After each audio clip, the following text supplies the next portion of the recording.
ছিল বলতো মক্কা নগরীতে আইন চলবে না, আজকে থেকে আইন চালাবো আমি।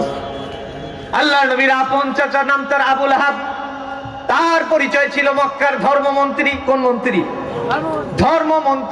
ধর্মমন্ত্রী হয়ে তিনি বলতো ধর্মীয় দিক আমার দিক, সুতরাং আজকের থেকে আইন চালাবো আমি। সকাল বিকাল সন্ধ্যা রাত ইচ্ছা মতন আইন তৈরি হতো। আপনারা বলুন কেউ ওই সময়ে মক্কা নগরীকে বলা হতো আইয়ামে, কথা বলেন আইয়ামে। তার মানে হচ্ছে যে সমাজে আল্লাহর আইন চলে না, মানুষের আইন দিয়ে চলে, ওই সমাজ কোনোদিন সুশীল সুন্দর সমাজ হতে পারে না। ওই সমাজের নাম আইয়ামে জাহিলিয়াত, এতে কোনো সন্দেহ নাই।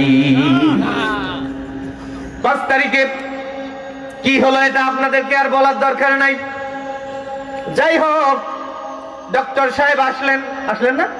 আমরা ভেবেছিলাম যাই হোক একটা সুন্দর নির্বাচন হবে, এদেশের মানুষ শান্তিতে থাকবে। আপনারা বলুন তো 5 তারিখের পরে আগে যেমন খুন হতো সেই রকম খুন আছে না না? আসতে বললেন কেন? আছে না নাই? আইনের কোনো সমস্যা নাই, বরঞ্চ আগে র্যাব, পুলিশ, গোয়েন্দা বাহিনী এইভাবে চলতো না। এখন এত মহড়া দিচ্ছে, তারপরে অন্যায় কমছে না।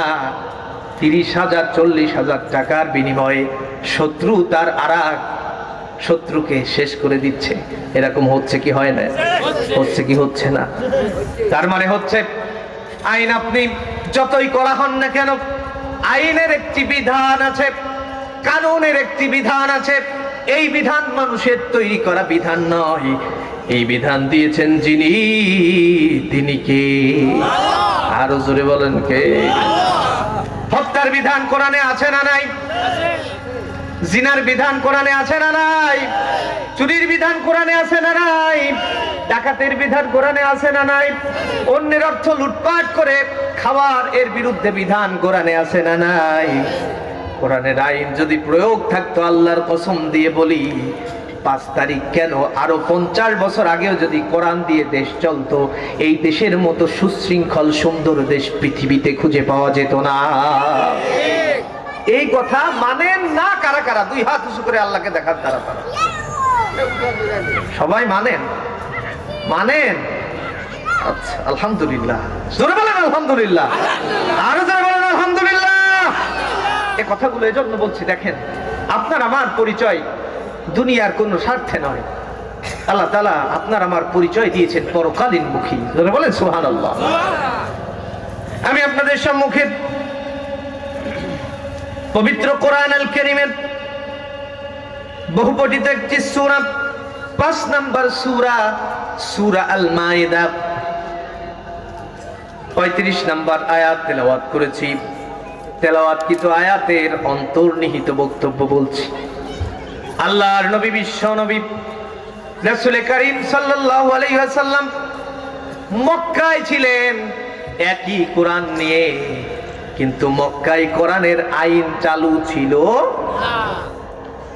আল্লাহ নবীর হাতে কোরআন, আল্লাহ নবীর সাথীদের হাতে কোরআন। দিন যায়, অন্যায় বাড়ে, চুরি বাড়ে, ডাকাতি বাড়ে, ছিনতাই বাড়ে। আল্লাহ নবী রানিং যখন মক্কায়, কিন্তু আল্লাহ তাআলা বিশ্ব নবীকে পরিভ্রমণ করালেন। সুবহানাল্লাহ বলে, আর জোরে বলেন সুবহানাল্লাহ।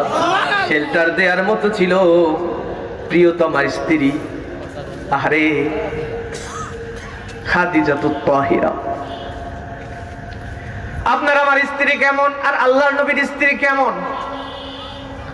আল্লাহর নবী, বিশ্ব নবী প্রথম ওহী পেয়েছেন, কোরআন পেয়েছেন, জিবরাইল আমিনকে স্বচক্ষে দেখেছেন, ভয় পেয়েছেন, জ্বর এসেছে, ঘরে গিয়েছেন, বলেছেন ও আমার স্ত্রী জাম্মিলুনি, আমাকে ঠেকে দাও। সুবহানাল্লাহ বলে। স্ত্রী দেখছেন আল্লাহর নবীর গায়ে জ্বর, থরথর করে কাঁপছেন। আল্লাহর নবী স্ত্রী বুকের সাথে জড়িয়ে ধরে সান্ত্বনা দিচ্ছেন, প্রাণের স্বামী আপনি তো এতিমের অধিকার, এতিমকে ফিরিয়ে দেন। এই সমাজে যদি কোনো বিধবা নারী বলে আমার কিচ্ছু নাই, আমার স্বামী এত টাকা এত টাকা ঋণী হয়ে আছে, ওই স্বামীর ঋণ পরিশোধ করে ওই স্ত্রীর খাবার ব্যবস্থা করে দেন। সুবহানাল্লাহ। কোন এতিম যদি দাঁড়িয়ে বলেন আমার মক্কা নগরীতে আপন বলতে কেউ নাই, আল্লাহর নবী আপনি বলেন পৃথিবীতে তোমার কেউ নাই, তা কি হয়েছে? আমি মুহাম্মদ তো আছি, তোমার আর কিছুর অভাব হবে? ইয়া রাসূলুল্লাহ, আপনি এত বড় মানবীয় মানুষ, ইয়া রাসূলুল্লাহ আপনার হৃদয়টা এত বড়, সুতরাং আল্লাহ আপনাকে বেইজ্জতি করতে পারেন না। ইয়া রাসূলুল্লাহ, যুগে যুগে নবী রাসূলদের কাছে যারা এই কিতাব এবং হিকমা নিয়ে এসেছে সেই হচ্ছে রূহুল আমিন জিবরাইল। আমি আপনার স্ত্রী হিসেবে ঘোষণা দিচ্ছি, আপনার কাছে যিনি এসেছেন তিনি আল্লাহর পাঠানো পয়গম্বরের জন্য ফেরেশতা আল্লাহ পাঠিয়েছেন, তিনি হচ্ছেন জিবরাইল। যুগে যুগে নবী রাসূলদের কাছে উনি ওহী নিয়ে এসেছেন। সুবহানাল্লাহ। আমি স্ত্রী হিসেবে বলছি, এ স্বামী আর কোনো কথা শোনা লাগবে না। একটা মানুষের নবী হিসেবে যতটুকু কোয়ালিটি সম্পন্ন হওয়া দরকার, আমি ঘোষণা দিচ্ছি আমার স্বামী একজন নবীর উপযুক্ত। আমি ঘোষণা দিচ্ছি আশহাদু আল্লা ইলাহা ইল্লাল্লাহু ওয়া আশহাদু আন্না মুহাম্মাদান আবদুহু ওয়া রাসূলুহু। জোরে বলেন সুবহানাল্লাহ। এই স্ত্রী কাফেররা নির্যাতন করেছে, আল্লাহর নবী ব্যথিত নবী, রক্ত পিচ্ছিল ময়দান, কেউ পাশে নেই। আল্লাহর নবী ঘরে এসেছেন রক্ত মাখা শরীর নিয়ে। আল্লাহর নবী বিশ্ব নবী রাসূল করিম সাল্লাল্লাহু আলাইহি সাল্লামের ক্ষত স্থানগুলো আঁচল দিয়ে এইভাবে মুছে দিতেন, আর দুই চোখের পানি ফেলতেন আর বলতেন, ইয়া রাসূলুল্লাহ, ইয়া হাবিবাল্লাহ, আপনার শরীরে এত বড় বড় দাগ, আমি এগুলো দেখতে পাচ্ছি না, আমার হৃদয়টা ভেঙে খান খান হয়ে যায়। আল্লাহ নবী বলতেন, খাদিজা রে, তুমি কেন আমাকে এত ভালোবাসো? হযরতে খাদিজা বলতেন, ইয়া রাসূলুল্লাহ, ইয়া হাবিবাল্লাহ, পৃথিবীতে যত ভালোবাসা আছে সব ভালোবাসা যদি এক করা হয় আর আমার কাছে দেয়া হয়, আমি আমার সব ভালোবাসাটুকু মুহাম্মাদুর রাসূলুল্লাহর জন্য কুরবান করব। যত সম্পদ ছিল সব দিয়ে দিলেন আল্লাহর নবীর পায়ে। বললেন, ইয়া রাসূলুল্লাহ, আজকে থেকে আমার সম্পদ দরকার নাই, আমার কাছে পৃথিবীর সব থেকে বড় সম্পদ মুহাম্মদ সাল্লাল্লাহু। আর এই স্ত্রী হঠাৎ করে দুনিয়ার থেকে বিদায় নিয়েছে। আল্লাহর নবীর মন ভালো না খারাপ? আর জোরে বলেন, ভালো না খারাপ? চাচা আবু তালিব কোরআনের দাওয়াত দেওয়ার অপরাধে কাফের মুশরিকেরা যখন আল্লাহর নবীর উপর চড়াও হতো, চাচা আবু তালিব ঢাল হিসেবে বুকটা পেতে দিতেন। আমার ভাতিজা মুহাম্মাদের গায়ে যদি একটা আঘাত করতে হয়, আগে আমাকে আঘাত করা লাগবে। চাচাও নাই। ব্যথিত হৃদয় নিয়ে আল্লাহর নবী বিশ্ব নবী রাসূলুল্লাহ সাল্লাল্লাহু আলাইহি ওয়াসাল্লাম এইভাবে জীবন কাটাচ্ছেন। এমন এক সময়ে আল্লাহ রাব্বুল আলামিন তার নবীকে ইনভাইট করলেন, ও নবী, তোমার মনটা খারাপ, আমি তোমার মনটা ভালো করে দিতে চাই। আল্লাহর নবী বিশ্ব নবী রাসূল করিম সাল্লাল্লাহু আলাইহি সাল্লাম মন কেমন খারাপ বর্ণনা এসেছে। হযরতে খাদিজা যখন মৃত্যুবরণ করলেন, খাদিজার লাশটাকে নিয়ে আল্লাহর নবী নিজেই কবরের ভিতরে নামলেন। দেখে বলছেন, রব্বুল আলামিন আমার দূর সময়ে সব থেকে আমাকে ভালোবাসা দিয়ে আগলে রেখেছিলেন যিনি, সেই ভালোবাসার মানুষটাকে আমি আজকে কবরে রেখে যাচ্ছি। হযরতে আবু বকর রাদিয়াল্লাহু তাআলা আনহু বলছেন, ইয়া রাসূলুল্লাহ, চলুন। মাটি দেওয়ার পরে আল্লাহর নবী বললেন, না, আমি এখন যাব না, একটু পরে আমার খাদিজার জন্য মুনকার নাকির ফেরেশতা চলে আসবে জিজ্ঞাসাবাদ করার জন্য। আমি নবী আমার খাদিজার পক্ষ থেকে জবাব দিতে চাই। কি ভালোবাসা! এই ভালোবাসা ছেড়ে স্ত্রী বিদায় নিয়েছেন। আল্লাহ নবীর মনটা খারাপ ছিল। আল্লাহ রাব্বুল আলামিন তার নবীর মনটাকে ভালো করার জন্য চাচা আবু তালিব বিদায় নিয়েছে। এই জন্য আল্লাহ তাআলা হযরতে বিশ্ব নবীকে সান্ত্বনা দেওয়ার জন্য তার কাছে শুধু ওহী পাঠালেন না, আল্লাহ রাব্বুল আলামিন আল্লাহর নবীকে তার বাড়িতে দাওয়াত করে নিয়ে গেলেন। সুবহানাল্লাহ। আল্লাহ কোথায় থাকেন? কোরআন বলছে আল্লাহু আলাল আরশি ইস্তাওয়া। সুবহানাল্লাহ বলেন, আরো জোরে বলেন সুবহানাল্লাহ। আল্লাহ কোথায় থাকেন? আরশে থাকেন। আল্লাহ রাব্বুল আলামিন তার নবীকে ইনভাইট করলেন। মনটা বড় খারাপ। আল্লাহর নবী বিশ্ব নবী রাসূল করিম সাল্লাল্লাহু আলাইহি সাল্লামকে এই জন্য ইনভাইট করলেন, কারণ মক্কা নগরীতে অনেক ধাপ, অনেক চাপ, অনেক ঝঞ্ঝা বিক্ষিপ্ত জীবন গিয়েছে, কিন্তু আল্লাহ তাআলা তো রেডি করে রেখেছেন মদিনা। কিন্তু মদিনার রাষ্ট্র চালাতে গেলে একজন রাষ্ট্রপতির যতগুলো কোয়ালিটি দরকার, আল্লাহর নবী যদি ভেঙে পড়েন, ভেঙে পড়া মানুষ দিয়ে কোনোদিন রাষ্ট্র পরিচালনা করা যায় না। যিনি হাজার বিপদে মাথা উঁচু করে দাঁড়িয়ে থাকবেন, এজন্য আল্লাহর নবীর মনটা ভেঙে গিয়েছিল। আল্লাহর নবীকে উৎফুল্ল শক্তি যোগানোর জন্য আরো সে মহল্লায় ইনভাইট করলেন, যিনি তিনি কে? আরো জোরে বলেন কে? সবে মেরাজের গান চলছে, এজন্য কথাগুলো বলছি, কষ্ট হচ্ছে না তো আমার? প্রাণের ভাই, আল্লাহ রাব্বুল আলামিন বলছেন, ও নবী, তুমি যেই সমাজে কোরআনের দাওয়াত দাও, ওই সমাজ পরিবর্তন হয়নি। ওই সমাজে আবু জাহেল এখনো মানুষের উপর নির্যাতন করে, তোমার আপন চাচা আবুল আহাব পর্যন্ত একজন জালিম। সুতরাং আমি নবী, আমি তোমাকে এমন ভাবে শিক্ষা দিতে চাই, আমি এই কোরআন তোমাকে এই জন্য নাজিল করিনি শুধু দাওয়াত দিবে। আমি এই কোরআন নাজিল করেছি, এই কোরআন দিয়ে সমাজ চালাতে হবে। জোরে বলেন সুবহানাল্লাহ। এই কোরআনের জন্য নাজিল করেছি, এই কোরআন দিয়ে রাষ্ট্র চালাতে হবে, এই কোরআন দিয়ে সংসদ করতে হবে, এই কোরআন দিয়ে সংবিধান চালাতে হবে।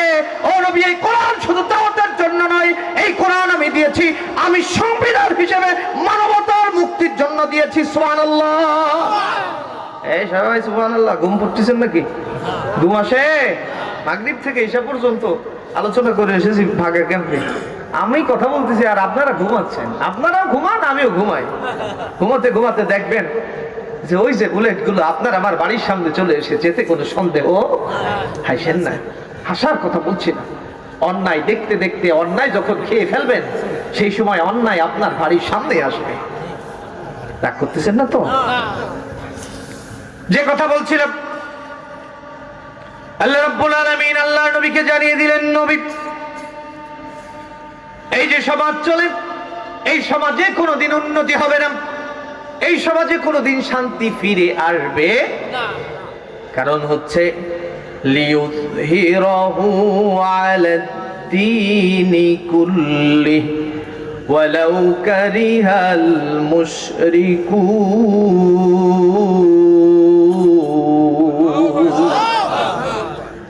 ও নবী, আপনাকে পাঠানোর উদ্দেশ্য শুনুন, লিয়ুযহিরাহু আলাদ-দীন।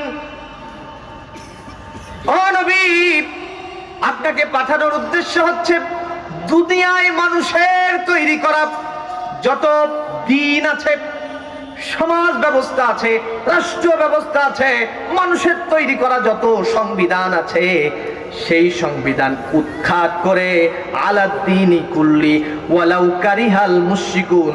ও নবী, আমি আল্লাহ তাআলা নীতিমালা দিয়েছি আসমান থেকে, দ্বীনের নীতিমালা। এই দ্বীন হচ্ছে ইন্নাদ দীনা ইনদাল্লাহিল ইসলাম।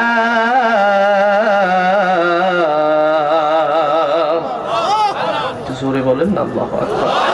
আর জোরে বলেন আল্লাহু আকবার। আল্লাহ রাব্বুল আলামিন বলছেন লিয়ুযহিরাহু, ইজহার। ইজহার শব্দের অর্থ কি? স্পষ্ট। এই পড়েননি যারা মক্তবে পড়েছেন, ইজহার অর্থ কি? স্পষ্ট করা। লিয়ুযহিরাহু আলাদ-দীনি কুল্লি। আল্লাহ বলছেন আমি এই দ্বীনকে স্পষ্ট করার জন্য তোমাকে নাজিল করেছি। সুবহানাল্লাহ। আল্লাহ রাব্বুল আলামিন বলছেন, ও নবী, এই দ্বীন আমি দিয়েছি, মানুষের তৈরি করা যত দ্বীন আছে, ওই দ্বীনকে বাদ দিয়ে আমি আল্লাহ তাআলা দিয়েছি দ্বীন হিসেবে ইসলাম। সংবিধান হিসেবে কোরআন। সংবিধান কি? এই কথা বলেন কি? এই কথাগুলো অনেকেই উত্তর দেয় না, কোনটা বলতে কি বলে ফেলি। কারণ হচ্ছে, শোনেন, এই সংবিধান যদি কোরআন আগে পরে এরকম বলা হয়েছে, বহু সমস্যা হয়েছে। মিথ্যা কথা বলতেছিলেন। কারণ হচ্ছে, ডক্টর কামালের সংশোধনীয় আইন দিয়ে আমার দেশ চলে, ব্রিটিশের তৈরি করা আইন দিয়ে চলে। আপনারা বলুন তো, পৃথিবীতে আজকে গোটা পৃথিবী চালাচ্ছে আমেরিকা, ঠিক না? আমেরিকা যার পক্ষে সবাই ভাবে ওরা মনে হয় ওইটাই হয়েছে। এই জন্য উল্টো ভাবে পারুক, নিম্ন ভাবে পারুক, যেভাবে পারুক, অন্য অন্য দেশগুলো আমেরিকাকে সেবা দিয়ে চলে। মিথ্যা কথা বলছি না তো? আবার উত্তর কোরিয়া আছে, দক্ষিণ কোরিয়া আছে, পারমাণবিক বড় বড় বোমা তাদের আছে, অস্ত্র আছে।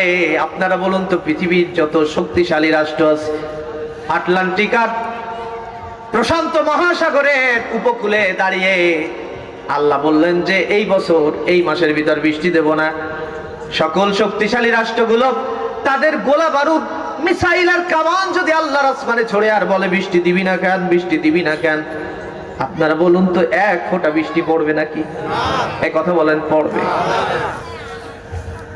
যাদের পূর্ণ শক্তি মাত্রা প্রয়োগ করার পরেও এক ফোঁটা বৃষ্টি পড়ে না, আল্লাহর আসমান থেকে জমিনের মালিক কে? এই কথা বলেন, কে? আসমানের মালিক কে? আসমানে আইন চলে কার? জমিনে কার? আল্লাহ। এই তো ও সব শিখে গেছে। জমিনে আইন চলে কার? মানুষের তৈরি করা আইন চলে। মানুষের তৈরি করা আইন চলে বলে আজকে আবু সাঈদ জীবন দিতে হয়েছে, মীর মুগ্ধর জীবন দিতে হয়েছে, শহীদ ওসমান হাদিকে রাজপথে দিবালোকে হত্যা করা হয়েছে। যারা বলেন ঠিক কিনা? আপনি ভাবতেছেন যে আমরা তো বেঁচে গেছি, অপেক্ষা করেন। এইভাবে যদি মানুষের তৈরি করা আইন চলে, যার যার পথের কাটা শেষ করবে। আর যদি আল্লাহর কোরআন বসে যায়, হত্যার বদলে হত্যা, সঙ্গে সঙ্গেই হত্যা আইন দিয়েছেন কে? আর জোরে বলেন, কে?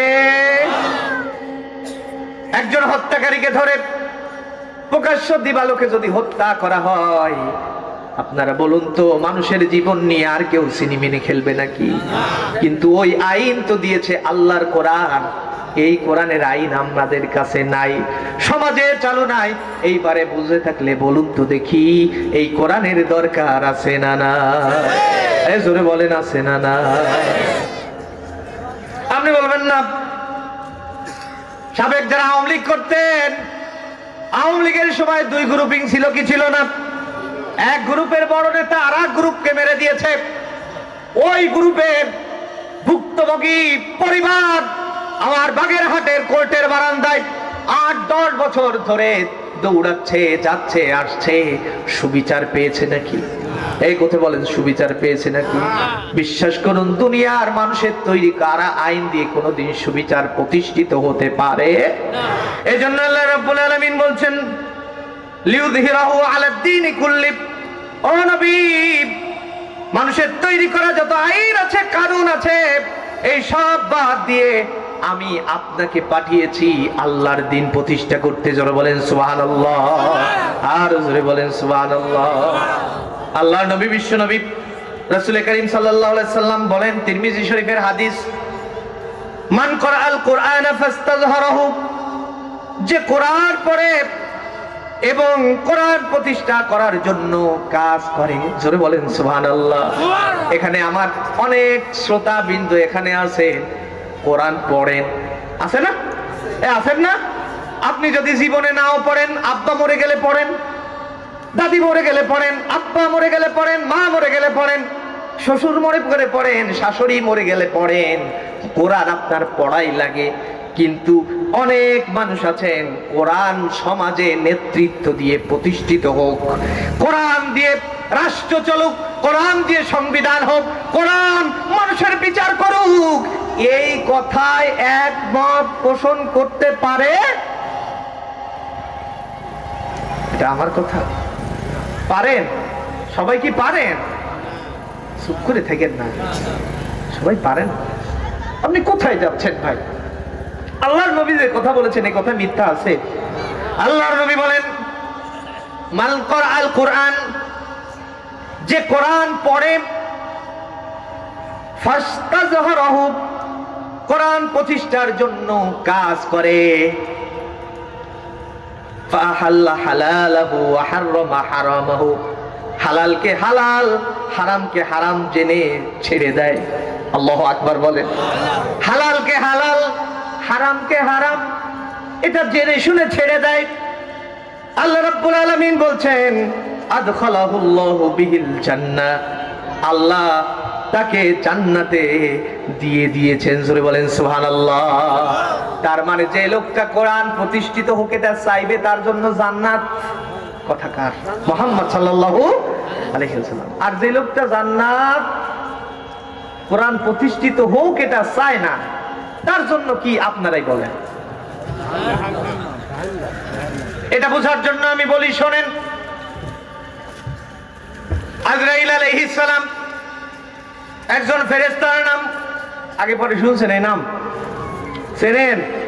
যে একবার দেখা হয়েছে? আজরাইলের সাথে যদি কারোর দেখা আল্লাহ না করুক হয়ে যায়, সে কি আর বাঁচে নাকি? এ কথা বলেন, বাঁচে? আজরাইলকে আপনি বললেন দেখো আমরা জামাত বিএনপি করতাম, অনেক দিন আমরা নির্যাতিত মানুষের ভিতরে ছিলাম, সামনে নির্বাচন, হয় জামাত আসবে নাই বিএনপি আসবে, দেখি একটু নতুন দল কি হয় দেখি। আজরাইল কি কথা শুনবে ভাই? এ কথা শুনবে? বরঞ্চ আপনার সফলতা যেখানে তার আগের সিঁড়িতে আজরাইল বসে আছে। বিশ্বাস করুন, আপনি মনে করেছেন এইখানে আমি সফল হব, তার আগের সিঁড়িতে বসে আছে আল্লাহর পাঠানো ফেরেশতা আজরাইল। এজন্য দেখবেন একটা লোক 30-35 বছরে চাকরি করলো, রিটায়ার্ডের টাকা পেলো, একটা বিল্ডিং করলো, 1 বছরের বেশি থাকতে পারে, মনে বড় আশা ছিল বড় লোক হব, বড় লোক হয়ে গেল, দামি একটা গাড়ি কিনলো, ফুকফাক করে রাস্তায় নামলো, অ্যাক্সিডেন্ট হয়ে জায়গায় হয় কি হয় না? তার মানে সফলতার শীর্ষ যেখানে তার আগের সিঁড়িতে বসে আছে আজরাইল আলাইহিস সালাম। কষ্ট পাচ্ছেন না তো? প্রিয় উপস্থিতি, আজরাইল আপনাকে ধরলো, আমাকে ধরলো। আল্লাহ নবী বললেন তুমি যদি কোরআন পড়ো, কোরআন প্রতিষ্ঠার জন্য কাজ করো, আমি নবী ঘোষণা দিচ্ছি তোমার জন্য জান্নাত ওয়াজিব করেছেন যিনি তিনি কে? আল্লাহর নবী ঘোষণা আমি আপনাদের জানাই দিলাম। এরপরে আপনি বললেন ও হুজুরের কথা শোনা যাবে না, ও হুজুররা বলেই থাকে। ঠিক আছে, আল্লাহ না করুন আপনি এই কোরআনের মাহফিল থেকে যাচ্ছেন, আপনি বললেন ওটা আমি মানবো না। আপনার যাওয়ার বাড়িতে ঢুকার আগে আজরাইল দাঁড়ানো, বলল দাদু কোথায় যাচ্ছে? এখানেই তোমার সময় শেষ। হঠাৎ করে ডাক দিলেন, বুকে একটা আওয়াজ হলো, বুকে হাত দিলেন, লুটিয়ে পড়লেন। আপনার আমার নাম লাশ। আপনার আমার নাম কি? আপনার আমার এখন বিচার শুরু হয়ে যাবে, পরকালীন জীবনের বিচার। আপনি আওয়ামী লীগ করতেন না বিএনপি করতেন না জামাত ইসলাম করতেন, পরকালীন জীবনে ওই পরিচয় চলবে না। আপনার পরিচয় চলবে আপনি কোরআনমুখী না কোরআন বিদ্বেষী। ঠিক কিনা? আপনি রাসূলকে নেতা মেনেছেন নাকি মানুষের তৈরি করা তন্ত্র মন্ত্র শয়তানকে নেতা মেনেছেন? আপনার মৃত্যুতে মনে করেন না শুধু জামাত ইসলামের লোকেরা আসবে, বিএনপির লোকেরা আসবে, আওয়ামী লীগের লোকেরা আসবে, সব নেতারা আসবে। আসবে না? আসবে না? এই এলাকার যিনি চেয়ারম্যান ছিলেন ঘুরে বেড়াচ্ছে না? এই কথা বলেন না কেন? উনি যায় না? তার মানে সবাই দাঁড়িয়ে বলে আমার এই ভাই ভালো ছিল, এইটা ছিল, ওইটা ছিল। তার মানে এখানেও সফলতা নাই। সফলতা হচ্ছে বিসমিল্লাহি ওয়া আলা মিল্লাতি রাসূলিল্লাহ। বিসমিল্লাহ আল্লাহর নামে। কার নামে? এই কথা বলেন কার নামে? ওয়া আলা মিল্লাত রাসূলিল্লাহ। এই লাশটাকে রাসূলের মিল্লাতের উপর দিয়ে গেলাম। তার মানে আল্লাহর নবী বলেছেন যেই লোকটা কোরআন পাঠ করলো, হালালকে হালাল কোরআন প্রতিষ্ঠার জন্য কাজ করলো, হালালকে হালাল মেনে নিল, হারামকে হারাম বলে ছেড়ে দিল, আল্লাহ বলছেন তার জন্য জান্নাত ওয়াজিব। এই কথায় যদি একমত কোন লোক পোষণ না করে, ও আলা মিল্লাতি রাসূলিল্লাহ বললে আল্লাহর নবীর মিল্লাতে হবে না মিল্লাতের বাইরে চলে যাবে?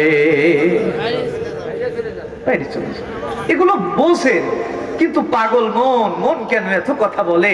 মন বুঝতে চায় না। বুঝবেন ঠিকই, কিন্তু সেই সময় আর সময় থাকবে। রাগ করতেছেন না তো? তাহলে ইজহার মানে হচ্ছে স্পষ্ট করা। রব্বুল আলামিন বলছেন, ও দুনিয়ার মানুষ, ও দুনিয়ার মানুষ, তোমাকে এই দুনিয়ায় আমি আল্লাহ তাআলা পাঠিয়েছি। ইন্নী জাইলুন ফিল আরদি খলিফা। আমরা প্রতিনিধি কার?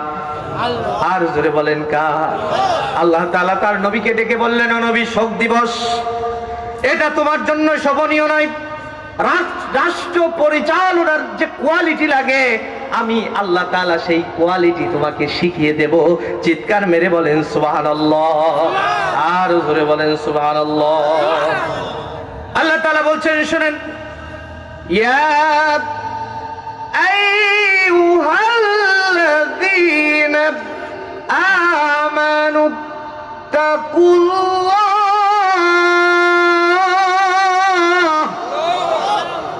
আর জোরে বলেন আল্লাহু আকবার। জোরে বলেন না আল্লাহু আকবার। জীবনে কত মিছিল করেছেন, আমার ভাই তোমার ভাই, অমুক ভাই তমুক ভাই। অমুক ভাইয়ের চরিত্র ফুলের মতো পবিত্র। 5 তারিখের পরে দেখেন বাইরে দিয়ে আর কাজ হচ্ছে না, আরেক ভাইরে ফোন দেওয়া লাগতেছে। জোরে বলেন ঠিক কিনা? তার মানে আপনি যে ভাইরে দিয়ে বলেছেন উনি ফুলের মতো পবিত্র থাকতে পালানোর কথা, আপনি বলবেন আমার নেতা, তোমার নেতা বিশ্বনবী, সেই নেতাকে নিয়ে প্রোগ্রাম দিলে আপনার কোনদিন ওই নেতা পালায় যাবে না। আপনাকে যখন বলা হবে ওয়ালা মিল্লাতি রাসূলিল্লাহ, তুমি রাসূলের দলের কর্মী, আল্লাহর নবী বললেন আমার কর্মী এসেছে, আমার কর্মীর জন্য আল্লাহ তুমি জান্নাতের ব্যবস্থা করে দাও। সুবহানাল্লাহ। আর দুনিয়ায় সারা জীবন শয়তানের পাঁচটা গোলাম হবে, আর মৃত্যুর পরে আমার মতো বড়, আমি তো ছোট মৌলবী, বড় বড় মৌলবী ডেকে আপনি একেবারে জান্নাতে ঢুকাই দেবেন। মৌলবী কান্না আসুক আর না আসুক, কান্নার ভান করে। এই ভান করা কান্নায় কি কোনোদিন জান্নাত পাওয়া যায়? এই কথা বলেন যায়? কখনো সম্ভব নয়। যদি তাই হতো, সব থেকে বড় জান্নাতের অধিকারী হতেন তৎকালীন সময়ে মদিনার আল্লাহর নবীর পিছনে নামাজ পড়া আব্দুল্লাহ বিন উবাই। সরে বলেন ঠিক কিনা? যার জন্য আল্লাহর নবী নিজে দোয়া করেছেন। আপনার জন্য করবে? আমার জন্য আছে নাকি? আল্লাহর নবী হাত তুললেন, আল্লাহ আমার মদিনার সাহাবী আব্দুল্লাহ বিন উবাইকে মাফ করে দাও। আল্লাহ তাআলা আসমান থেকে বললেন, ও নবী থামুন, ইস্তাগফির লাহুম আও লা তাস্তাগফির লাহুম ইন তাস্তাগফির লাহুম ৭০ মাররা। ও নবী, তুমি ওর জন্য ৭০ বারের বেশি যদি দোয়া করো, আমি আল্লাহ ফালা ইয়াগফিরুল্লাহু লাহুম, ওই শয়তানকে আমি আল্লাহ মাফ করব না। তাহলে আপনার আমার অবস্থা কোথায়? রাগ করতেছেন মনে হয়? রাগ করতেছেন? আমার কাছে খায়। আল্লাহ রাব্বুল আলামিন এই জন্য বিশ্ব নবীকে জানিয়ে দিলেন, ইয়া আইয়ুহাল্লাযীনা আমানুত্তাকুল্লাহ। ও নবী, তোমার জন্য অপেক্ষা করছে মদিনা। সুবহানাল্লাহ বলেন। আমার সোনার মদিনা, আমার প্রাণের মদিনা, সব ভুলিব কিন্তু তোমায় ভুলতে পারি না। ইয়াসরিব নামে ছিলে তুমি অলক্ষণের দেশ, বড়ই মারাত্মক যে ছিল তোমার পরিবেশ। এই কোরআনের ছোঁয়া লেগেই তুমি সোনার মদিনা, সব ভুলিব কিন্তু তোমায় ভুলতে পারি না। আমার সোনার মদিনা, আমার প্রাণের মদিনা, সব ভুলিব। ভোলা কি যাবে? এই কথা বলেন, ভোলা কি যাবে? কি অবস্থা? যে কথাগুলো বলছিলাম, আল্লাহ রাব্বুল আলামিন বিশ্বনবীর বিপর্যয় আসমানে নিয়ে গেলেন। 7 আসমান পর্যন্ত সকল নবীদের সাথে দেখা করলেন। বাইতুল মুকাদ্দাসে সকল নবীর ইমামতি করালেন। সুবহানাল্লাহ বলেন। আমার নবী মুহাম্মদুর রাসূলুল্লাহ সাল্লাল্লাহু আলাইহি সাল্লামকে বলা হয় ইমামুল মুরসালিন। জোরে বলেন সুবহানাল্লাহ। তার মানে হচ্ছে রাসূলদের ইমাম। সুবহানাল্লাহ বলেন। আপনি ওই নেতারে মানতে পারেন না, ছাতামাতা নেতা মানেন, বিশ্বাস করেন আপনি আগামীতে এই জাতির নেতৃত্ব দিতে পারবেন।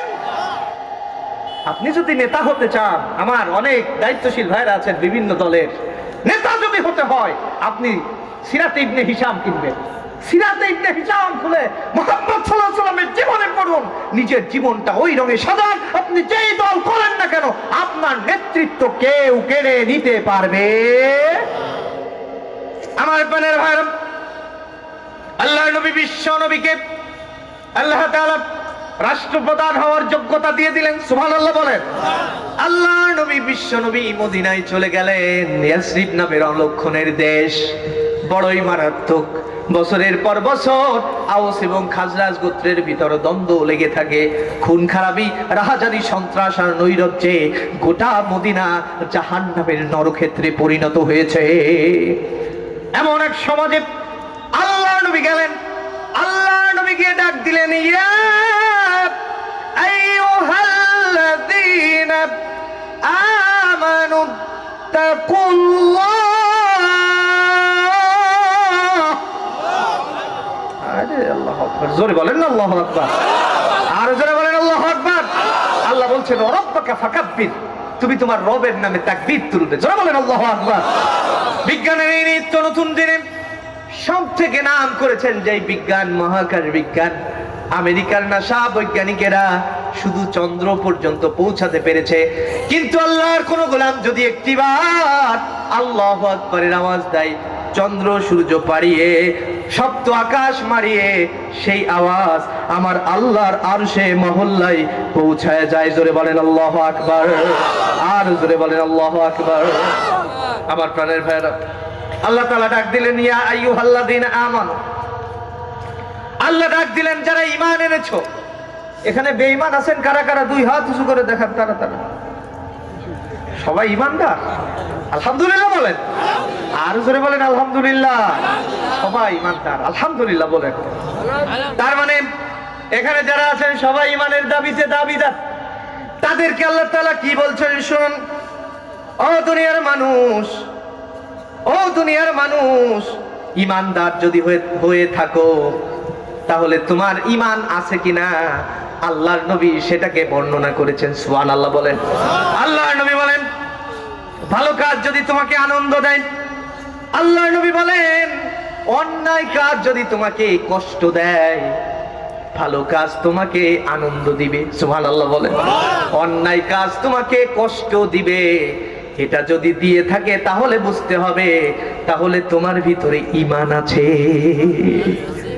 অন্যায় দেখলে তুমি কষ্ট পাবে, খারাপ কাজে তোমার হৃদয় কাঁদবে, এটা দেখলে তোমার যদি ভিতরে থাকে, আল্লাহর নবী বলেন তোমার ঈমান আছে, তোমারে দিয়ে জান্নাতে যাওয়া সম্ভব। সুবহানাল্লাহ।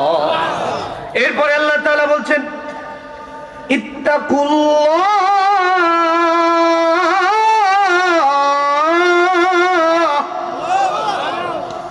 তোমরা আল্লাহকে ভয় করো, সর্বত্র ভয় করো। সব থেকে বেশি ভয় করবো কারে? এ কথা বলেন কারে? আল্লাহ বলছেন সব থেকে বেশি আল্লাহরে ভয় করো। আল্লাহর ভয় যদি আপনার অন্তরে থাকে তাহলে কোনোদিন অন্যায় আপনাকে দিয়ে করা সম্ভব। আর আল্লাহর ভয় যদি না থাকে তাহলে কি হতে পারে আমার দেশে 5 তারিখের পরে সবাই জানে। আল্লাহর ভয় না থাকলে, রাগ করতেছেন না তো? 2 দিন আগে সিএনজি চালাতো, এখন বলে আমার চিনিস, আমার চিনিস, তাও বলে মুরব্বীদেরকে মানেও না। বিয়াদব কোথাকার, আছে না নাই? তোমাকে চিনতে হবে কেন? অর্ধ পৃথিবীর প্রেসিডেন্ট হযরত ওমর রাদিয়াল্লাহু তাআলা আনহু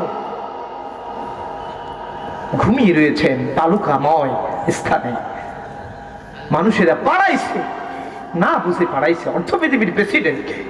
আল্লাহু আকবার বলেন। আর আমারে বলে যে চিনিস, চিনিস আমারে। আল্লাহ তাআলা সবাইকে উদার হওয়ার তৌফিক দান করুন।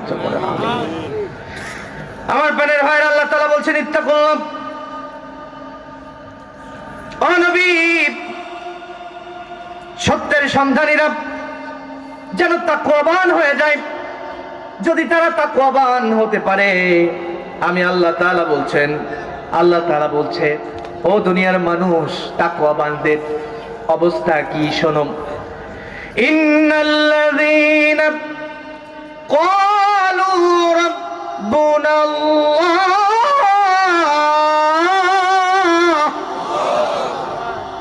নিশ্চিতভাবে যারা বলবে রব আমার আল্লাহ, সুম্মাস্তাকামু, তারা এই কথার পরে ইস্তিকামত থাকবে, দৃঢ় থাকবে, তাকওয়া দিয়ে থাকবে, একাগ্র চিত্তে বসে থাকবে, কোনদিন আল্লাহর দিন থেকে এক চুল পরিমাণ সরবে। আর জোরে বলেন সরবে। রব্বুল আলামিন বলেন, যারা বলে আল্লাহ আমার রব, এই রবের উপর ইস্তিকামত থাকে, তাকে কোনদিন বিপর্যয় এসে এই দ্বীনের পথ থেকে এক চুল পরিমাণ সরাতে পারে না। আল্লাহ রাব্বুল আলামিন বলছেন এই আয়াতের পরের অংশে, ওয়াবতাগু ইলাইহিল ওয়াসিলা। আর জোরে বলেন আল্লাহু আকবার। আল্লাহ তাআলা বলছেন ওয়াবতাগু ইলাইহিল ওয়াসিলা, আমার নৈকট্য অর্জনের জন্য প্রচেষ্টা করো। এখানে অসিলা বলতে অনেকে অনেক ব্যাখ্যা করেন। অসিলা বলতে বলেন যে আমার বাবার নাম নিবা, বাবা তোমাদের সব জাহাজ ভরে জান্নাতে নিয়ে যাবে, এর নাম কি ওসিলা নাকি? এই কথা বলেন, এর নাম ওসিলা?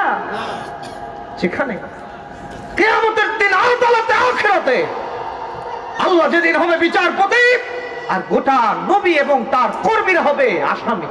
আল্লাহু আকবার বলেন। কোন নবী, কোন রাসূল, কোন কর্মীরা আল্লাহর সামনে দাঁড়ানোর সাহস পাবে না, মাথা উঁচু করার পর্যন্ত সাহস পাবে না। এমনকি মুহাম্মদুর রাসূলুল্লাহ সাল্লাল্লাহু আলাইহি ওয়াসাল্লাম পর্যন্ত সিজদায় পড়ে কাঁদতে থাকবেন, ইয়া হাবলি উম্মতি, আল্লাহ আমার উম্মতদেরকে বাঁচাও। সেই দিন বাবার কোনো খোঁজ থাকবে নাকি? কথা বলেন, থাকবে। ওয়াবতাগু ইলাইহিল ওয়াসিলা, আল্লাহ বলছেন ও দুনিয়ার মানুষ, আমার নৈকট্য অর্জনের জন্য তোমরা কি করো? তালাশ করো, চেষ্টা করো, যেই পথে আমার পথ সেই পথে হাঁটো। আমার পথে হাঁটলে আমার নৈকট্য অর্জন করতে পারবে। জোরে বলেন সুবহানাল্লাহ। আর জোরে বলেন সুবহানাল্লাহ। এই শব্দের ব্যাখ্যা করেছেন রাইসুল মুফাসসিরিন হযরত আব্দুল্লাহ ইবনে মাসউদ রাদিয়াল্লাহু তাআলা আনহু। ইবনে মাসউদ রাদিয়াল্লাহু তাআলা আনহু ওসিলার ব্যাখ্যা করতে একটা কোরআন আল কারীমের আয়াত টেনেছেন। জোরে বলেন সুবহানাল্লাহ। আর জোরে বলেন সুবহানাল্লাহ।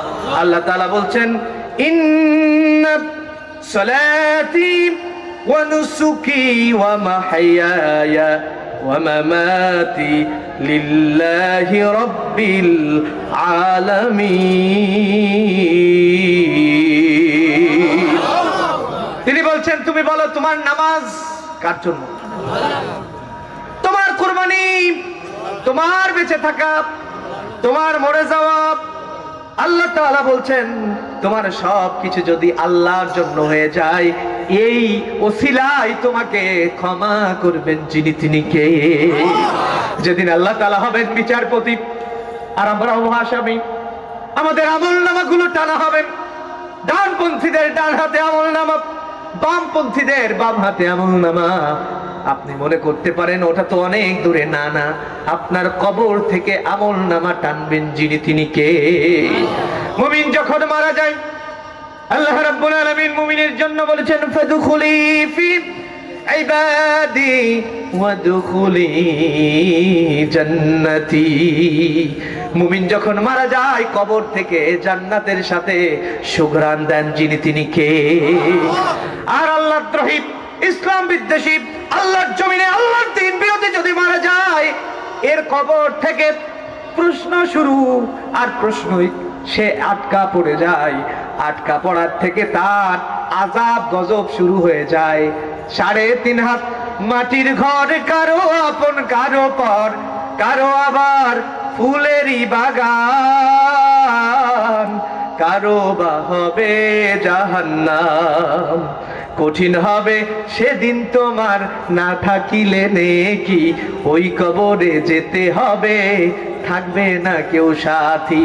কেউ আপনার আমার সাথে যাবে নাকি? কেউ যাবে না। সুতরাং পরকালকে সাজানোর জন্য আল্লাহর কোরআনকে আজকের থেকে মনে প্রাণে ধারণ করতে চান কারা কারা? তুই হাত উঁচু করে আল্লাহকে দেখা আপনারা। আল্লাহ হাত